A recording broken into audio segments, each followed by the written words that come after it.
क्या आप जानते हैं कि हम अक्सर सोचते हैं कि पश्चिम बंगाल के इतिहास का मतलब केवल पुनर्जागरण, ब्रिटिश शासन या स्वतंत्रता आंदोलन है।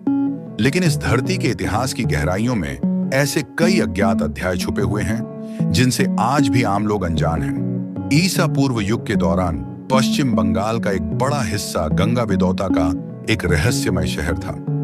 प्राचीन ग्रीक और रोमन अभिलेखों में गंगरीदाई नामक एक शक्तिशाली साम्राज्य का उल्लेख है, जिसकी ताकत से डरकर सिकंदर भारत को जीतने के लिए आगे नहीं बढ़ा।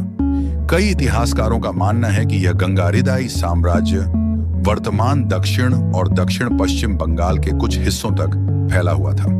बंगाल के बंदरगाह शहरों में एक और अज्ञात इतिहास छिपा है। ताम्रलिप्त आधुनिक तामलुक प्राचीन भारत के सबसे महत्वपूर्ण बंदरगाहों में से एक था। यहां से व्यापार और बौद्ध धर्म चीन, श्रीलंका और दक्षिण पूर्व एशिया तक फैल गया। लेकिन आज इस शहर की महिमा इतिहास के पन्नों में लगभग खो गई है। गौड़ और पांडुआ मध्यकालीन बंगाल की राजधानियां कभी वास्तुकला और संस्कृति के चमत्कार थे। ऐसा कहा जाता है कि गौ शहर में एक उन्नत जल निकासी प्रणाली थी जो यूरोप के कई शहरों से पहले थी।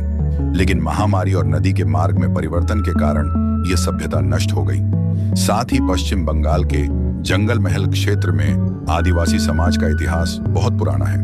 विद्रोह, संस्कृति और आत्म पहचान के लिए उनके संघर्ष को मुख्य धारा के इतिहास में शायद ही कभी चित्रित किया गया हो।